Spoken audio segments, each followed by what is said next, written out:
Je cherche refuge auprès d'Allah contre Satan le banni. Au nom d'Allah, le tout miséricordieux, le très miséricordieux. Wassalamu alaikum wa rahmatullahi wa barakatuh, mes frères et sœurs. J'espère que vous allez bien, Inch'Allah ta'ala. Donc, comme vous avez vu dans le titre, sunnite, chiite, tous en enfer, point d'interrogation. Donc, vu ce que je prêche, c'est ce que ça pourrait laisser sous-entendre, alors que pas du tout, bien entendu, vu que coraniquement, on verra que Allah, il sauve qui il veut, même si vous faites partie d'une secte, etc., etc. Donc, bien entendu, ça serait injuste de dire qu'ils finiront tous en enfer. Et au passage, c'est pas aux humains de mettre quiconque au paradis ou quiconque en enfer. Ça, c'est à Allah qu'appartient cette chose. Donc, on va voir pas mal de versets qui parlent justement de ça, de la bonne guidance, l'égarement, le paradis, l'enfer, la voie droite, les sectes. Et pour finir, on finira sur qu'est-ce qu'est la voie droite. Donc voilà, donc on va se baser sur les traductions, on va dire hadithistes, donc de Mohammed Hamidullah. Donc bon, par exemple pour juifs ou chrétiens, il y en a qui vont dire oui, en fait, juif ça veut pas forcément dire juif, chrétien ça veut pas forcément dire chrétien. Je suis assez d'accord avec vous, il n'y a aucun problème. Mais là, on va se baser sur cette traduction-là parce qu'on pourrait aussi mettre juif, chrétien, tous en enfer, point d'interrogation. Ça serait aussi intéressant comme question à aborder. Donc au passage, ça pourrait être aussi coraniste, on pourrait le mettre aussi, même si les gens n'aiment pas qu'on les appelle coranistes, certains, alors que d'autres justement veulent s'appeler coranistes. Donc bon, il y a une nuance à faire. Alors qu'Allah nous a nommé bien entendu muslimoun, muslimin.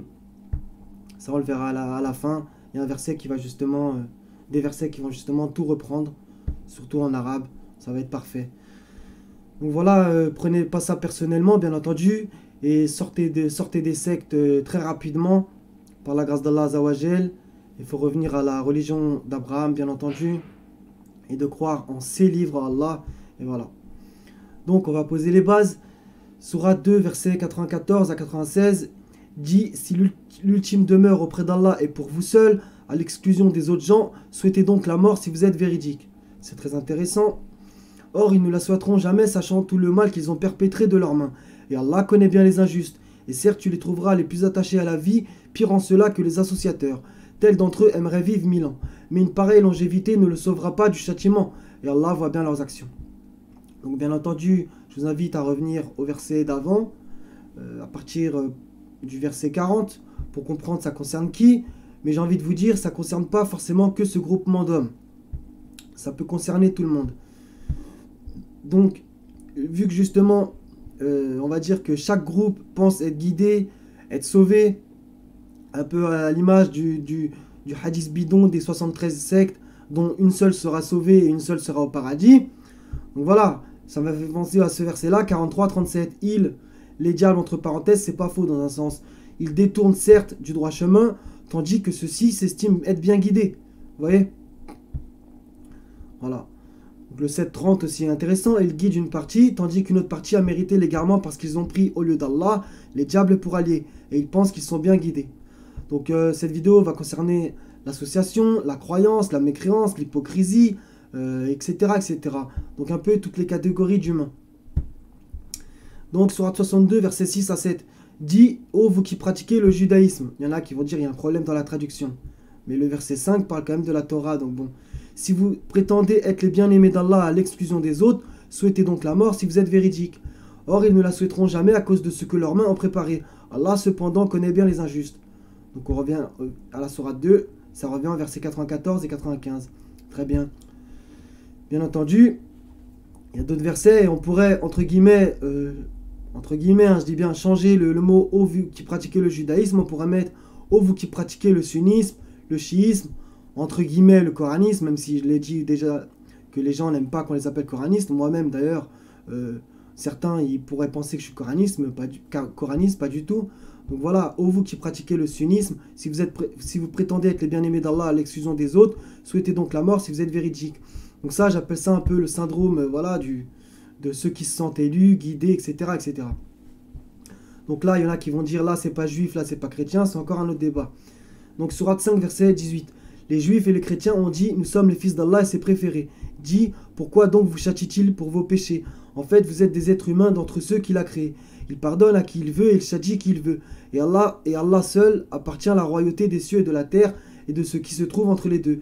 Et c'est vers lui que sera la destination finale. Très intéressant. Donc encore une fois, dans l'esprit, on pourrait changer juif et chrétien, on pourrait mettre d'autres groupements. Et ça serait très intéressant. Donc voilà, ça aussi, ça va être pareil, dans le même style. Donc sourate 2, versets 111 à 113. Et ils ont dit, nul n'entrera au paradis que juif ou chrétien. Vous voyez, on pourrait dire, et ils ont dit, nul n'entrera au paradis que sunnite ou chiite. Vous voyez, c'est un exemple, hein. Bien entendu, il n'y a pas écrit ça dans le verset, mais il faut aller plus loin que le verset des fois. Voilà leur chimère. Dit, donnez votre preuve si vous êtes véridique. Ça ressemble quand même aux autres versets. Non, ça va être très intéressant. Non, mais quiconque soumet à Allah son aide tout en faisant le bien, aura sa rétribution auprès de son Seigneur. Pour eux, nulle crainte, ils ne seront point attristés. Vous voyez? Donc bon, moi je pense que Allah il sauvera, comme d'habitude, il nous dit la majorité et la plupart d'entre eux ne croient en Allah qu'en lui donnant des associés. La plupart d'entre eux sont mécréants, associateurs, ingrats, pas reconnaissants, injustes, pervers, etc. Et la minorité, à l'inverse, c'est toujours très bon signe. Comme sourate 6, verset, j'ai toujours un trou de mémoire, c'est incroyable, 114 ou 116, bah du coup vous le trouverez. Donc si tu obéis à la majorité des gens qui sont sur la terre, ils t'égareront certes du sentier d'Allah, ils ne font que fabriquer la conjecture, que fabriquer des mensonges, et ils ne suivent que la conjecture. Donc voilà. Donc bien entendu, Allah il sauvera, lui c'est mieux, mais coraniquement, on a l'impression qu'il sauvera un petit nombre de chaque groupe sûrement. Et il sait mieux, bien entendu. Donc voilà, et on va le voir dans d'autres versets, bien entendu. Donc voilà, le 112 est très intéressant, vous voyez. Mais il y a bien écrit, soumet à Allah son aide tout en faisant le bien. Vous voyez, faire le bien, c'est peut-être la chose la plus importante, bien plus que la prière, etc. Même si Allah il nous dit que le rappel d'Allah est certes ce qu'il a de plus grand. Aura sa rétribution auprès de son Seigneur, pour eux nulle crainte et ils ne seront point attristés. Ok? Cette phrase, le 113, on va pouvoir, là aussi, encore une fois, dans l'esprit, changer les titres pour mettre d'autres titres, et vous allez voir, c'est très intéressant. Et les juifs disent, les chrétiens ne tiennent sur rien. Et les chrétiens disent, les juifs ne tiennent sur rien, alors qu'ils lisent le livre. De même, ceux qui ne savent rien tiennent un langage semblable au leur. Vous voyez? De même, ceux qui ne savent rien tiennent un langage semblable au leur. Eh bien, Allah jugera ce sur quoi ils s'opposent au jour de la résurrection. Là, on pourrait mettre, par exemple, et les coranistes disent, les chrétiens ne tiennent sur rien. Et les sunnites disent, les coranistes ne tiennent sur rien. Ouais, c'est ultra intéressant en faisant comme ça. Alors qu'ils lisent le livre, les deux, de même ceux qui ne savent rien tiennent un langage semblable au leur. Donc c'est pour ça, bien entendu, moi je critique le sunnisme, le chiisme, etc., voire même le coranisme, mais bien entendu qu'ils ne tiennent pas sur rien, puisque quand même ils lisent le livre, ils ont certaines choses qui sont justes, bien entendu. Voilà. Même si on n'est pas d'accord avec leur doctrine, c'est encore un autre débat. Et il y a des gens qui, par exemple, je vais prendre un exemple, les gens qui sont dans des villages reculés, etc., qui ne savent même pas lire et tout, eux, ils en font en Allah, bien entendu. Par exemple, dans la Shahada, ils vont dire La ilaha illallah, Muhammadan Rasulullah. Donc, bien entendu, c'est une erreur, parce que coraniquement, Allah ne nous demande pas de le dire, etc. C'est rajouter un nom humain à côté de Dieu. Mais on va dire qu'ils ont baigné dedans depuis tellement longtemps, etc. etc. Ça n'a rien à voir à comparer aux meneurs, qui eux, voilà quoi. Même s'il y a bien un verset qui dit quand les meneurs et quand les suiveurs désavoueront les meneurs, les liens entre eux seront bien brisés. Donc bon, il y a quand même un problème, mais bon, Allah jugera bien entendu entre eux. Donc voilà, et quand on leur dit suivez ce qu'Allah a fait descendre, ils disent non, mais nous suivrons les coutumes de nos ancêtres. Ça colle aussi. Quoi? Et si leurs ancêtres n'avaient rien raisonné et n'étaient pas dans la bonne direction, etc. Il y a encore un autre verset. Ils disent nous avons obéi à nos chefs et à nos grands, etc. etc. Vous voyez, nos savants et nos imams. Pareil pour le verset, ils ont pris leurs moines et leurs rabbins pour seigneurs en dehors d'Allah, etc. On pourrait, dans l'esprit, encore une fois, mettre, ils ont pris leurs chouyours et leurs imams pour seigneurs en dehors d'Allah. Vous voyez. Donc, sourate 2, verset 62. Certes, ceux qui ont cru, ça va être très important. Ceux qui se sont judaïsés, les Nazaréens, là, l'hypocrisie fait qu'ils ont mis les Nazaréens alors qu'ils auraient dû mettre les chrétiens pour le coup. Parce que toujours, Nasara, c'est traduit par chrétien. Mais bon, ça c'est pour embrouiller un peu l'esprit. Et les Sabéens, quiconque d'entre eux a cru en Allah, vous voyez, et au jour dernier et a accompli de bonnes œuvres, ça c'est très important, sera récompensé par son Seigneur.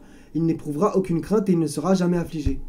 Donc c'est encore une fois dans la sourate 2, hein, au verset 62. Donc vous voyez, il y a beaucoup de versets dans la sourate 2. Donc le 94 jusqu'au 96, le 111 jusqu'au 113.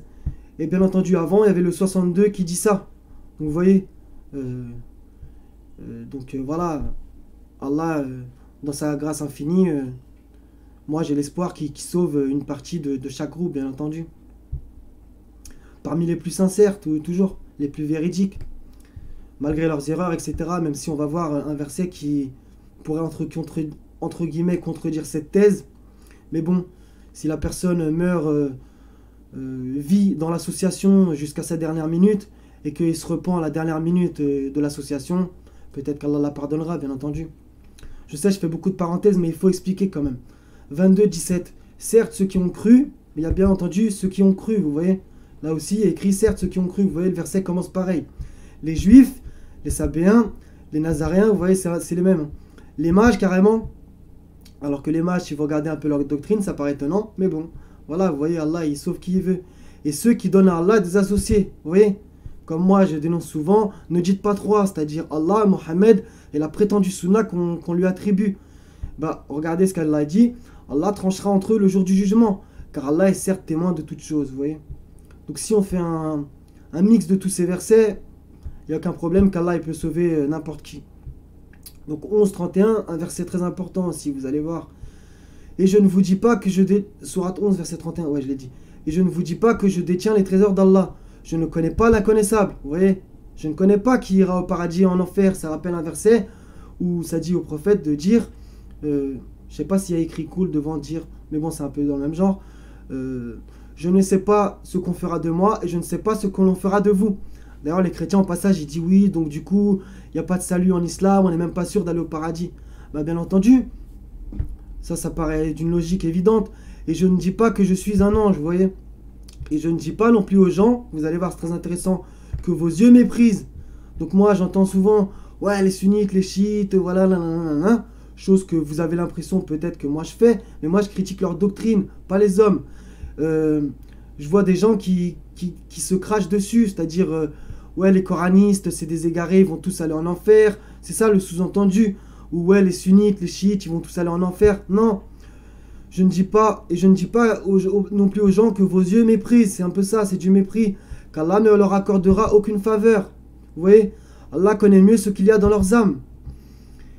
Le si je leur disais, entre guillemets, entre parenthèses, est intéressant, même si j'aime pas les parenthèses, je serais du nombre des injustes, vous voyez. Donc ça rappelle un peu un dicton de quand on était petit, c'est celui qui dit qu'il l'est un peu, vous voyez. Je serais du nombre des injustes. Donc, vous voyez, personnellement, j'ai pas envie d'être du nombre des injustes, vous voyez. Donc, là, on va revenir au passage, ça va parler des hommes et des femmes, ça va suivre un peu les vidéos que j'ai fait pour ceux qui les ont vues. Donc 424, et quiconque, il y a bien écrit quiconque, il n'y a pas écrit et musulman, ou et juif, et chrétien, ou et sunnite, chiite, ou coraniste. Non, il y a écrit quiconque. Donc même les bouddhistes vont savoir. Allahu a'lam, on n'en sait rien en fait. Faut pas juger trop vite.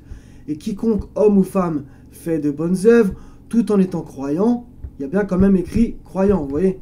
Donc après, on pourra me dire oui, donc ceux qui sont associateurs, ça ne les concerne pas. Vous avez peut-être raison. On le verra par la suite, Inch'Allah ta'ala. Les voilà ceux qui entreront au paradis. Donc vous voyez. Et on ne leur fera aucune injustice, fût-ce du creux d'un noyau de date. Un verset qui va dans le même sens, 16,97. Et quiconque mâle ou femelle fait une bonne œuvre, c'est le même genre, tout en étant croyant. Donc il faut être croyant et faire des bonnes œuvres. Nous lui ferons vivre une bonne vie. Là ça parle Fidounia. Et nous les récompenserons certes en fonction des meilleures de leurs actions. Un peu pareil, il y en a énormément du coup, regardez. Et quiconque fait de bonnes œuvres tout en étant croyant, c'est bien croyant qu'il faut être. On ne méconnaîtra pas son effort et nous le lui inscrivons. Vous voyez. Donc c'est pareil. 40-40 qui va être un peu plus complet peut-être. Quiconque fait une mauvaise action ne sera rétribué que par son pareil. Vous voyez. Et quiconque mâle ou femelle, vous voyez. Donc ça parle du... C'est pour contrer le hadith. La majorité des habitants de l'enfer sont des femmes. Non. Et quiconque mâle ou femelle fait une bonne action tout en étant croyant, vous voyez, ça revient sans cesse, alors ceux-là entreront au paradis pour y recevoir leur subsistance sans compter. Très intéressant. 2 secondes, je vérifie un truc. Donc là, on va parler des sectes, vu que ça les concerne justement. Donc 21-93, même s'il ne faut pas le décontextualiser, parce que ça parle pas forcément... mais bon, on va citer des versets sur les sectes, et après je vous invite bien entendu à faire vos recherches. 19-37, les sectes divergèrent entre elles, à leur malheur aux mécréants, vous voyez quand même, lors de la vue d'un jour terrible. 21-93, ils se sont divisés en sectes, mais tous retourneront à nous. Je vous invite bien entendu à relire dans le contexte, parce que c'est assez important. Mais là, on va pas rallonger la vidéo, c'est juste pour vous montrer que Allah parle bien des sectes. 23-53, mais ils se sont divisés en sectes, cette phrase va être importante, chaque secte exultant de ce qu'elle détenait. Vous voyez, les chiites ils disent oui, les sunnites nanana, les sunnites ils disent oui, les chiites et les coranistes patati, voire même les chiites disent aussi les coranistes patati, les coranistes disent oui, les sunnites et les chiites patati, etc. Donc en fait, tout le monde se critique un peu. Donc voilà. Donc je sais que vous allez dire que moi je tombe aussi peut-être dans ce cas-là, c'est peut-être vrai, hein. Mais bon, justement, je fais cette question pour cette vidéo, pour aussi me remettre moi-même en question, vous voyez. Donc 30-32, parmi ceux qui ont divisé leur religion et sont devenus des sectes. Encore une fois, chaque parti exultant de ce qu'ils détenaient. Là, même les djinns, ils sont en secte. Il y a parmi nous des vertueux et, entre parenthèses, d'autres qui le sont moins. Nous étions divisés en différentes sectes. Et après, ça dit même qu'il y en a qui sont muslimoun.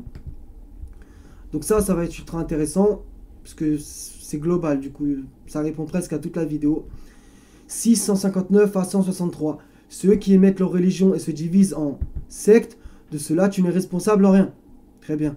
Leur sort ne dépend que d'Allah, puis les informera de ce qu'ils faisaient. Là, ça va répondre encore une fois. Quiconque viendra avec le bien aura 10 fois autant. Vous voyez comment Allah il récompense, 10 fois autant. Et quiconque viendra avec le mal ne sera rétribué que par son équivalent. Très intéressant. Allah il récompense 10 fois le bien et le mal juste par son équivalent. Ça, c'est la grandeur d'Allah.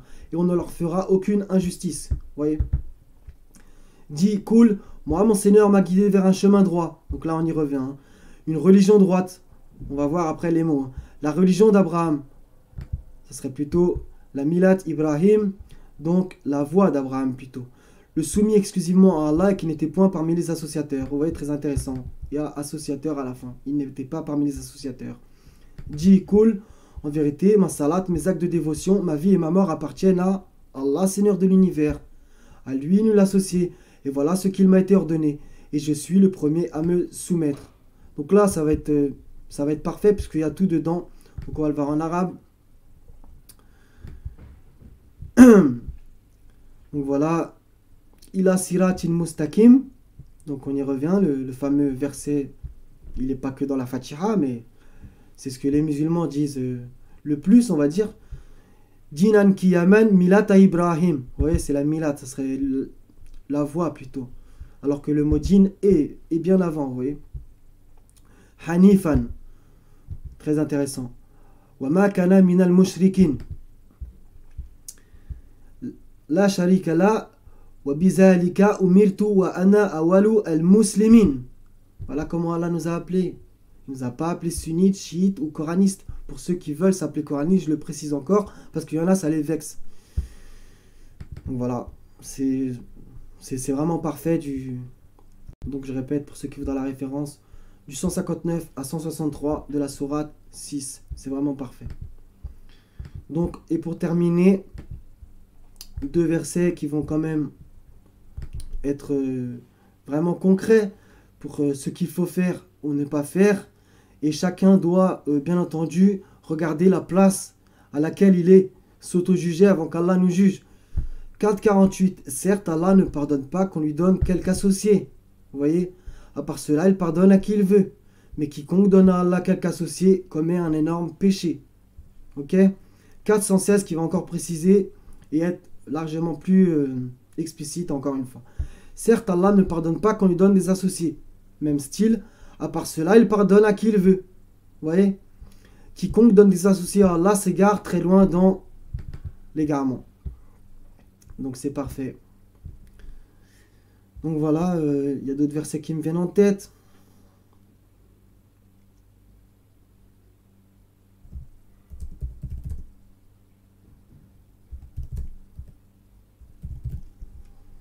Bon, je le connais de tête, mais on va essayer de pas l'écorcher. Ah,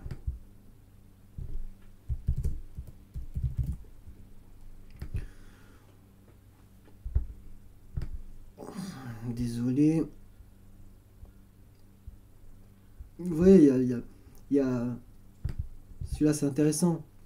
Alors, alors à chaque individu, on rétribuera pleinement ce qu'il aura acquis, vous voyez. Et ils ne seront point lésés. Allah ne laisse personne. Mais c'est les hommes qui se font du tort à eux-mêmes. Ça, c'est un autre verset encore. Bon, je le connais de tête, donc si je le trouve pas.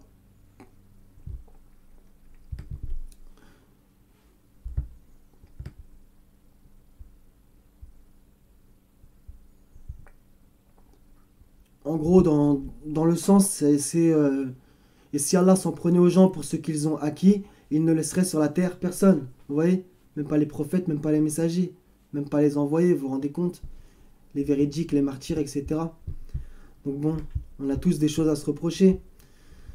Voilà, je crois que c'était tout. Il y en a un autre qui vient de m'échapper.